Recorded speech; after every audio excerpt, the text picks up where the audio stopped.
नमस्कार साथियों, मैं मिथिलेश सिंह ज्योतिष की चर्चा में आप सभी के बीच हाजिर हूँ। इसी के साथ आप सभी से आग्रह करता हूँ, चैनल को सब्सक्राइब करें, लाइक करें और शेयर करें। आज का चर्चा का विषय है धनु लग्न एवं मीन राशि होने पर किस तरह का प्रभाव देखा जाता है। धनु लग्न एवं मीन राशि होने पर जातक का व्यक्तित्व किस प्रकार का होता है, उसके व्यक्तित्व में किस प्रकार के गुण देखे जाते हैं, उसका व्यक्तित्व किस तरह के क्षेत्र से आकर्षित होता है, उसके व्यक्तित्व को मूल रूप से किस ग्रह की नियंत्रण की जिम्मेदारी होती है, किस ग्रह के प्रभाव में जातक के व्यक्तित्व का निर्माण होता है, जातक के मन के ऊपर किस ग्रह का प्रभाव होता है, कौन से वो क्षेत्र हैं जो मन को आकर्षित करते हैं, इन सभी बातों की चर्चा करेंगे। आप सभी के सामने ये धनु लग्न का चार्ट है। पहले भाव में 9 नंबर लिखा हुआ है। 9 नंबर राशि आप सभी जानते हैं धनु राशि होती है, जिसके स्वामी ग्रह गुरु होते हैं। गुरु धनु राशि के स्वामी ग्रह है, इस कारण से जातक के लग्नेश गुरु बन गए। इस लग्न चार्ट में जातक की राशि मीन राशि बन रही है। 12 नंबर जहां लिखा हुआ है चतुर्थ भाव में, यहाँ पर चंद्रमा विराजमान है।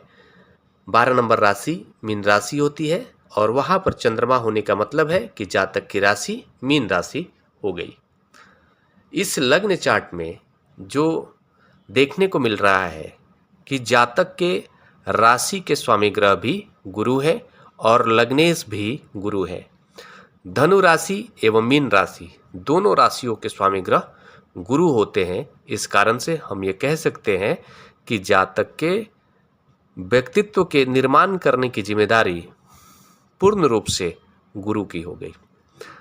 जातक का कद काठी कैसा होगा, रंग रूप कैसा होगा, सब कुछ गुरु के नियंत्रण में रहने वाला है। ओवरऑल हम ये कह सकते हैं कि गुरु का बहुत ही प्रचंड प्रभाव इस कॉम्बिनेशन में जातक के ऊपर देखने को मिलने वाला है। इस कारण से जातक बहुत ही ज्ञानी प्रवृत्ति का होगा, प्रखर वक्ता होगा, तार्किक होगा, ज्ञान को जानने वाला होगा, ज्ञान को समझने वाला होगा, ज्ञान को सीखने वाला होगा और उसके ज्ञान में एक विशेष प्रकार का आकर्षण भी देखने को मिलने वाला है। ऐसा जातक ज्ञान के मूल्य को जानता है और लगकर ज्ञान को जानने के प्रति इच्छा रखता है, लगकर ज्ञान को जानता है। ऐसा जातक हर तरीके का गूढ़ ज्ञान को जानने में सक्षम होता है, हर गूढ़ ज्ञान को समझने में सक्षम होता है।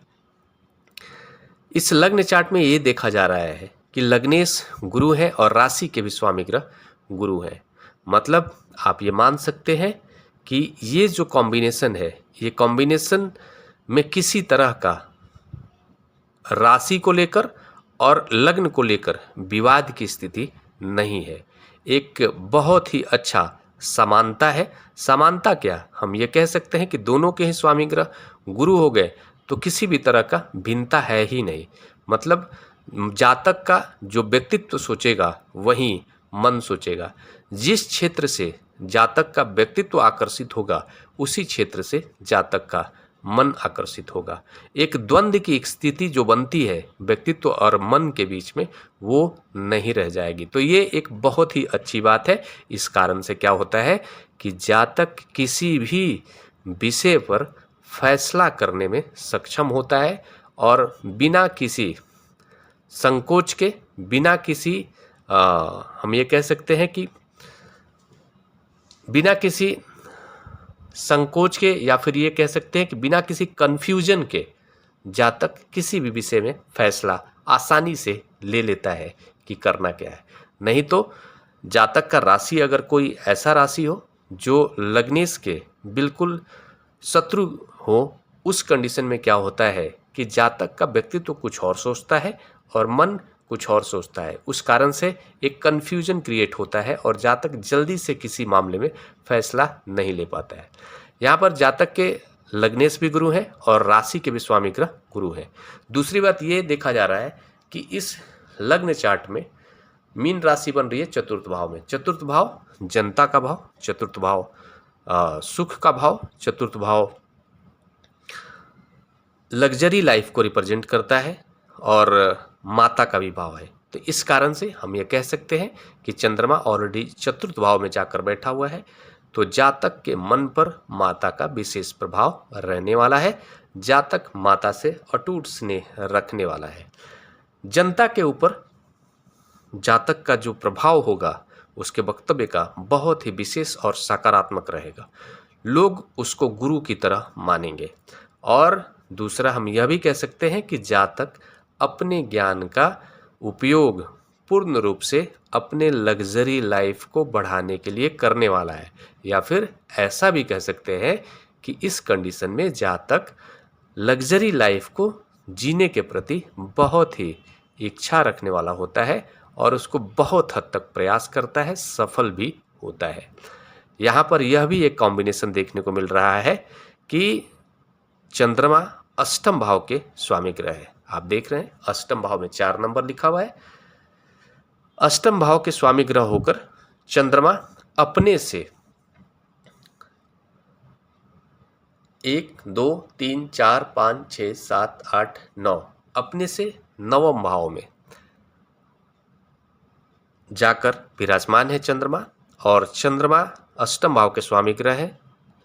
इस कारण से जातक अष्टम भाव के जो भी क्षेत्र हैं, जैसे कि गुण ज्ञान का, तंत्र विद्या का, मंत्र विद्या का, ज्योतिष विद्या का, सट्टा मार्केट के ज्ञान का, और हर वो इनोवेटिव आइडिया किसी भी क्षेत्र को लेकर करने का जो क्षमता है वो जातक के मन पर हावी रहेगा, और उसी क्षेत्र में जातक अपने भाग्य का भी निर्माण करेगा। मतलब हम ये कह सकते हैं कि जातक का जो भाग्य का निर्माण होने वाला है उसमें कहीं ना कहीं अष्टम भाव का बहुत बड़ा योगदान रहने वाला है। जातक गुण ज्ञानी होगा और उस गुण ज्ञान को जानकर समझकर उसको अपने भाग्य का निर्माण करने में इस्तेमाल करेगा।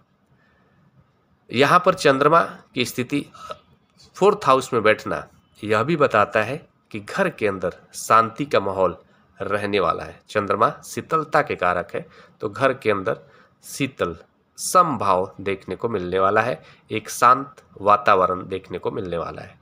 चंद्रमा यहाँ पर बैठकर और कर्म भाव को देख रहे हैं, तो ये साफ परिवर्तित होता है कि जातक का जो भी क्षेत्र होगा वो अष्टम भाव से जुड़ा हुआ होगा। जातक सट्टा मार्केट से संबंधित कोई जुड़ा हुआ कार्य कर सकता है, तंत्र विद्या, ज्योतिष विद्या, कोई भी इनोवेटिव आइडिया, रिसर्च का कार्य, कोई भी इन्वेस्टिगेटिंग एजेंसी में एक उच्च अधिकारी का कार्य, ये सारे कार्य अष्टम भाव को रिप्रेजेंट करते हैं। तो इस तरह के कार्यों से जुड़कर जातक अपना जीविकोपार्जन कर सकता है और बहुत अच्छे लेवल का उसका पकड़ इनोवेटिव आइडिया के ऊपर रहता है। रिसर्च के क्षेत्र में बहुत अच्छी भूमिका निभा सकता है जातक। ये जो कॉम्बिनेशन है एक अच्छे कॉम्बिनेशन के रूप में हम देख सकते हैं, और ये जो प्रभाव है ये सामान्य प्रभाव है। सभी ग्रहों का प्लेसमेंट देखने के बाद ही पूरा प्रभाव पता चल पाता है। सभी 9 ग्रहों का प्लेसमेंट, युति, दृष्टि, डिग्री, किस नक्षत्र में जाकर कौन सा ग्रह जाकर बैठा है, सब कुछ देखना होता है, फिर पूरा प्रभाव पता चलता है। जो बताया गया है इस प्रभाव में कमी और बढ़ोतरी दोनों हो सकता है। इसी के साथ अगले विषय पर चर्चा के लिए आप सभी के बीच मिलूंगा। तब तक के लिए मेरा नमस्कार।